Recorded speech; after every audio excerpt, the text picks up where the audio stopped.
देश में चाइनीज मांझा बैन है, लेकिन जरा हकीकत देखिए। दिल्ली की सड़कों पर यही जानलेवा मांझा खुलेआम बिक रहा है और लोगों की जान भी ले रहा है। सवाल ये कि जब चाइनीज मांझे पर साफ साफ रोक है तो फिर बाजार में ये मांझा कहां से आता है?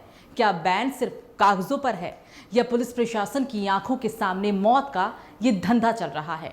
और आखिर इसके लिए जिम्मेदार कौन है? बेचने वाला, खरीदने वाला या रोकथाम में नाकाम सिस्टम? ये सवाल इसलिए क्योंकि दिल्ली के सरिता विहार इलाके में पतंगबाजी का शौक एक युवक के लिए जानलेवा साबित हुआ है। शनिवार शाम को एक 30 वर्षीय बाइक सवार पतंग के मांझे की चपेट में आकर गंभीर रूप से घायल हो गया। घटना तुगलकाबाद मेट्रो स्टेशन के सामने फ्लाईओवर पर हुई। सूचना पर पहुंची पुलिस टीम ने घायल को एम्स ट्रामा सेंटर में भर्ती करवाया, जहां उसकी हालत काफी नाजुक बनी हुई है। पुलिस के मुताबिक 16 अगस्त को शाम करीब 4:30 बजे थाना बदरपुर को पीसीआर कॉल मिली कि सरिता विहार से फरीदाबाद जाने वाले फ्लाईओवर पर एक व्यक्ति गंभीर रूप से घायल पड़ा है।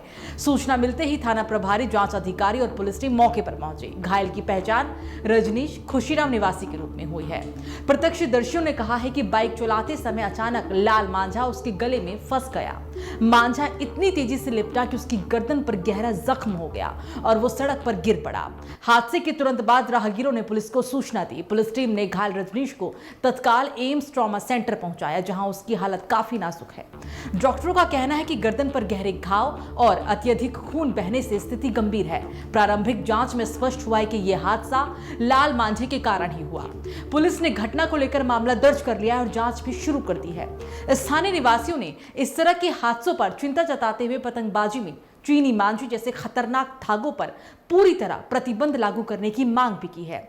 लेकिन इससे पहले मैं आपको कुछ उदाहरण के लिए 5 साल पुराना एक रिकॉर्ड बताती हूं। 2022 में एक रिपोर्ट्स के मुताबिक दिल्ली के अंदर चाइनीज मांझे की वजह से सिर्फ 20 दिन में दिल्ली में 3 लोगों की जान चली गई थी और उसी साल कुल मिलाकर 4 मौतें हुई थी।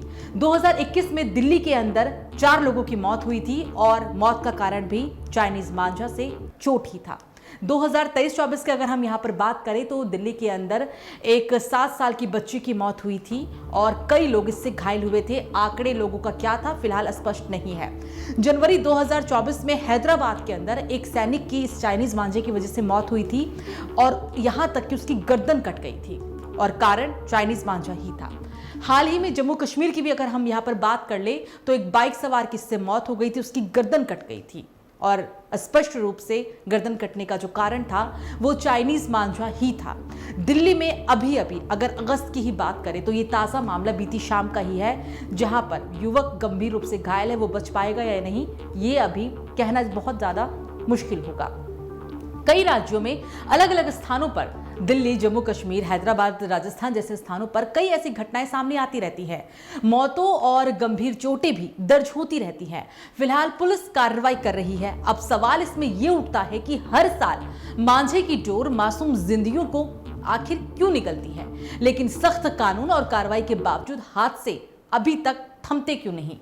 आखिर कब तक पतंगबाजी का शौक लोगों की सांसों की डोर को काटता रहेगा?